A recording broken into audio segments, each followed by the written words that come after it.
Assalamualaikum warahmatullahi wabarakatuh. Selamat pagi, kembali lagi di program Mutiara Iman Kompas TV Jambi bersama saya Fahira Odila. Nah, di sini kita sudah kedatangan narasumber yaitu Bapak Mustar MPD. Nah, di sini kita akan membahas tentang Islam sebagai rahmatan lil alamin. Selamat pagi, Bapak. Pagi, Kakak. Bagaimana kabarnya hari ini, Pak? Alhamdulillah khair, luar biasa. Senang mendengar kabar baik dari Bapak. Nah, saya mau bertanya nih, apa ya kebiasaan Bapak di bulan Ramadan yang penuh berkah ini? Masya Allah, bulan Ramadan ini kan salah satu bulan yang kita tunggu-tunggu kedatangannya. Jadi seluruh aktivitas yang kita lakukan tuh harus aktivitas yang banyak manfaatnya. Ya, kalau aktivitas saya di saat setelah melaksanakan subuh pasti kita mengaji Al-Quran. Maka seringkali kita jangan lepas daripada ibadah-ibadah di Ramadan ini, jangan ada kosong gitu. Selain membaca Al-Quran, ditargetkan itu minimal 1 bulan Ramadan ini 1 kali khatam, itu aktivitas saya. Selain itu juga bagian daripada ibadah yang sangat luar biasa juga itu menjaga sholat 5 waktu. Yang menjaga sholat 5 waktu ini jangan sampai kita sholatnya sendirian, maka dijaga waktu jamaahnya, karena rugi kalau kita sholat sendirian itu kan pahalanya sedikit dengan berjamaah, bahkan 27 derajat dan 25 derajat. Selain itu juga kalau sore-sore kita ya dicontohkan Nabi itu kan kalau seorang suami pulang ke rumah itu kan membantu istri, bisa mempersiapkan bukaan atau membeli di tempat orang-orang kedai-kedai yang jual sore-sore itu kan banyak orang yang jual. Itu kayak aktivitas. Kalau malam pasti biasa saya safari dakwah juga, keliling beberapa tempat, dipinta sebagai imam tarawih itu. Berarti Bapak ini kalau untuk ngajak kayak istri untuk ngabuburit itu sering, Pak? Ya, sering kita santai-santai. Berarti penuh keseruan ya, Pak? Ya, pastinya. Nah, tadi kan kita membahas tema tentang Islam sebagai rahmatan lil alamin. Nah, kita mau bertanya nih kepada narasumber kita yang luar biasa ini. Jadi saya mau bertanya, Pak, bagaimana sih menurut Bapak Islam sebagai rahmatan lil alamin itu? Baik, Kak, terima kasih. Konsep Islam rahmatan lil alamin ini kita ambil dari ayat di dalam surah Al-Anbiya dulu. Wa ma arsalnaka illa rahmatan lil alamin. Jadi hadirnya Nabi itu bukan hanya untuk agama Islam saja, tetapi dia untuk umat akhir zaman. Rasulullah diutus itu bukan saja untuk keluarganya saja, tidak, tetapi juga menjadi bagian seluruh alam ini rahmat bagi Islam. Sebagai konteks ayat berikutnya bahwa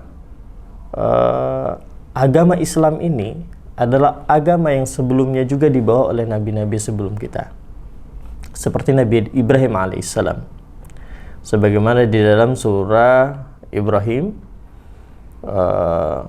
bahwa dijelaskan waman asani waman tabi'ani fa innahu minni. Jadi kalau dia bagian taat kepadaku, maka dia bagian aku, katanya kan. Waman asani fa innaka ghafurur rahim.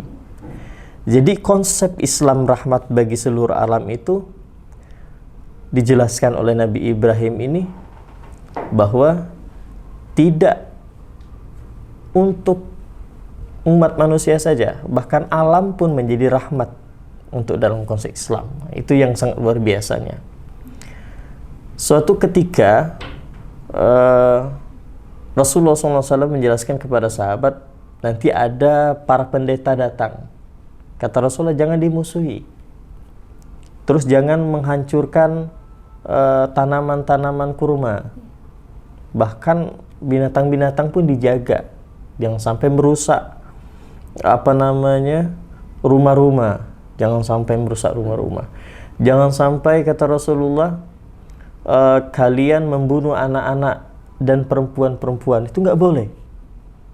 Nah, coba lihat sebelum Nabi ada peperangan itu tidak pandang bulu, bahkan mohon maaf saking jahiliyahnya pada zaman sebelum Rasul itu, wanita yang hamil itu saja dijudiin, kalau itu anaknya laki-laki atau perempuan itu langsung dibedet hidup-hidup. Saking jahiliyahnya sebelum Rasulullah SAW diutus. Nah, ketika Nabi diutus, maka rahmat kasih sayangnya luar biasa.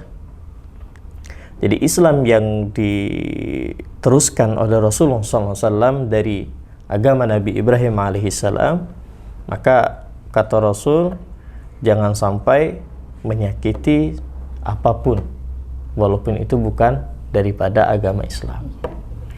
Maka konteks dari rahmatan lil alamin ini ada 4 karakter dari Rasulullah SAW yang harus kita pahami, Kak. Yang pertama, Rasulullah itu bersifat sidik. Kenapa sidik? Kenapa nggak fatona dulu? Sidik, amanah, tabligh, fatona. Kenapa nggak kecerdasan ini ditaruh di lebih awal? Nah, karena pentingnya akhlak, pentingnya adab, pentingnya kejujuran. Makanya Rasulullah SAW itu tidak mengajak orang itu ayo masuk Islam, ayo beriman dengan Islam, tidak. Tapi Rasulullah menggambarkan bagaimana kalau berjanji dia jujur, kalau diberikan sesuatu amanah, beliau amanah. Maka Islam banyak hadir pada suatu ketika Rasulullah SAW itu sering ke masjid itu lewat pasar. Ini Islam itu rahmat bagi orang siapapun itu. Pas di pasar ketemu orang buta, jadi Rasulullah itu memberikan makan. Orang buta ini tidak tahu kalau yang memberi makan itu adalah Nabi Muhammad SAW. Ini sangat menariknya akhlak daripada Rasulullah SAW. Di lemah lembut sekali. Padahal orang buta ini mengata-ngatain, menggibahilah. Muhammad itu sesat, Muhammad itu tidak benar ajarannya. Tapi Rasulullah tidak, terus dengan ikhlas, dengan lemah lembut. Nah, konsep yang dibawakan Rasulullah itu aqwal wa af'al wa ahwal. Jadi akwal perkataan Rasulullah itu kan wa ma yantiqu 'anil hawa in huwa illa wahyun yuha. Tidak ada yang terlintas dari lisan Rasulullah itu melainkan wahyu dari Allah. Maka Rasulullah dijaga dari sifat bohong atau yang tidak berkata baik. Nah, suatu ketika Rasulullah meninggal, Abu Bakar adalah Abu Bakar itu adalah bapak daripada istri beliau, namanya Aisyah. Ya, bapaknya Aisyah itu Abu Bakar. Jadi Abu Bakar bertanya kepada Aisyah, apa yang kebiasaan Rasulullah yang belum aku lakukan? Disampaikan Aisyah, Rasulullah sering memberi makan ada orang buta di ujung pasar. Oke, aku lakukan. Seketika Abu Bakar ketemu memberikan makanan kasar, beda dengan cara Rasulullah ngasih. Orang buta ini ngatain terus, wah bla, Muhammad jelek, Muhammad ini, Muhammad orangnya sesat dan sebagainya. Abu Bakar geram. Akhirnya, ini bukan orang yang sebelumnya, katanya. Iya, aku memang bukan. Orang yang sebelumnya itu adalah orang yang engkau kata-katain, orang yang engkau caci maki, dan orang itu tidak ada lagi, sudah meninggal. Seketika apa yang terjadi? Orang buta ini langsung masuk Islam dan bersyahadat, asyhadu an la ilaha illallah wa asyhadu anna Muhammadar Rasulullah. Jadi konsep Islam rahmat sekalian alam itu nampak bahwa Islam itu tidak ada yang dikatakan orang itu harus perang dengan kekerasan, tidak. Jadi makanya kita sebagai penerus daripada agama Islam ini harus berdakwah dengan yang dicontohkan Rasulullah SAW. Maka dari itu Sidik, amanah, tabligh, fatona. Kenapa sidik awal? Karena ini kunci. Orang kalau sudah karakter sidiknya teruji, maka barulah dia fatona. Tapi banyak orang cerdas tapi tidak sidik, banyak kan? Pintar tapi dia berkata, berjanji, berbuat, banyak yang hilaf. Saya rasa itu sebagai pengantar bahwa Islam itu sebelum Nabi Muhammad SAW, semangat rahmatan lil alamin itu udah diberikan oleh Nabi Ibrahim alaihissalam. Jadi Islam itu gak orangnya itu husnuzon, tetap berbaik sangka gitu loh. Jadi mohon maaf, ada orang yang membuka auratnya. Islam berpikirnya tidak buruk sangka, tetapi mendoakan.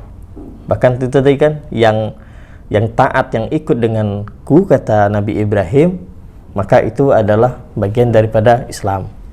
Tapi kalau dia mengkhianati atau tidak beriman, maka fa innaka ghafurur rahim, maka sesungguhnya kata Nabi Ibrahim, rahmat Allah itu, pintu maaf Allah itu terbuka bagi rahmat. Maka konsepnya Rahman ini kan memberi itu kan tanpa batas. Makanya jadi dalam Islam konsep rahmatan lil alamin ini itulah diteruskan oleh sahabat, bahkan tabi'in, bahkan para ulama sekarang. Ya, sehingga Islam itu tidak dikatakan harus yang radikal, tidak. Islam itu agama yang enjoy, agama yang santun, agama yang tidak memaksa.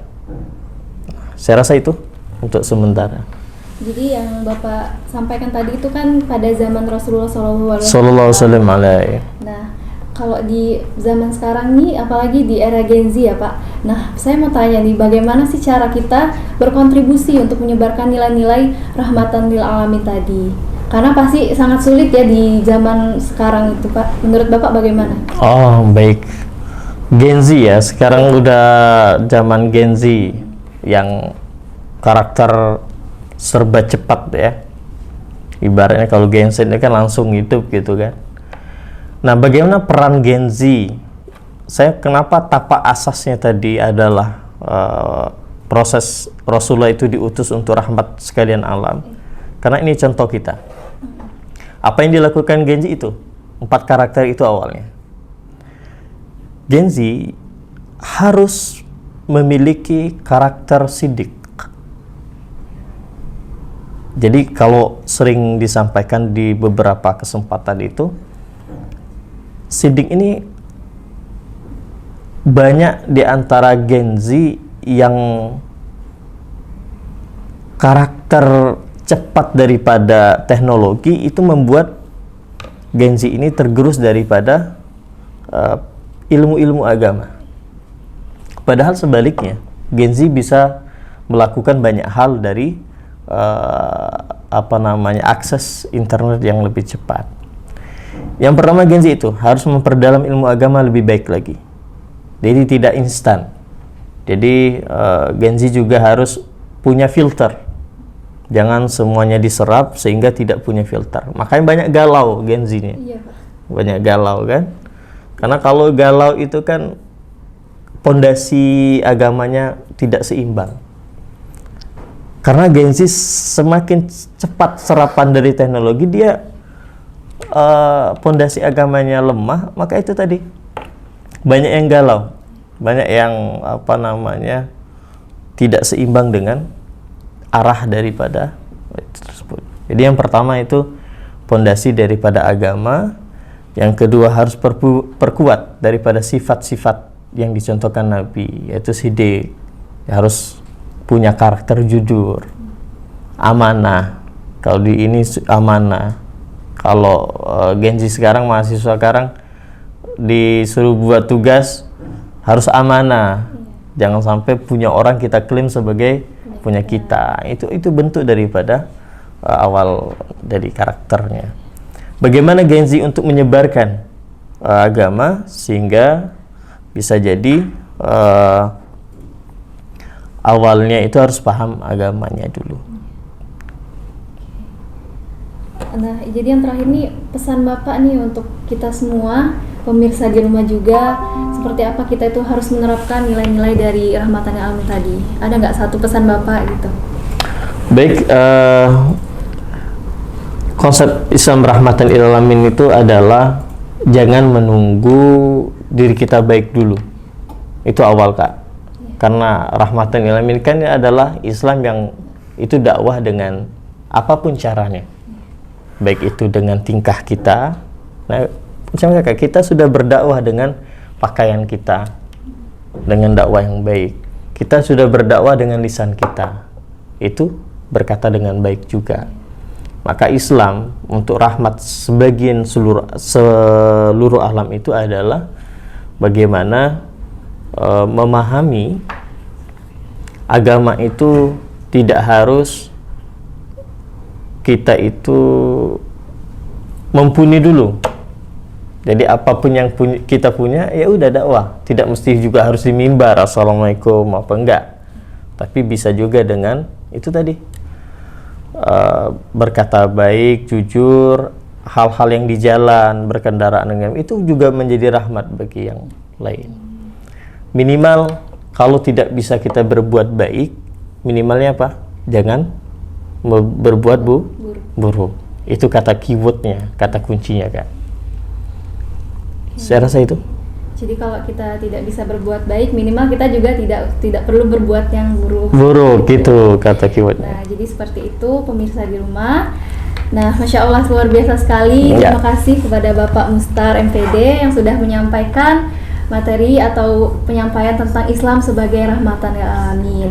Saya Fahira Audila, pamit undur diri. Wassalamualaikum warahmatullahi wabarakatuh. Waalaikumsalam warahmatullahi wabarakatuh.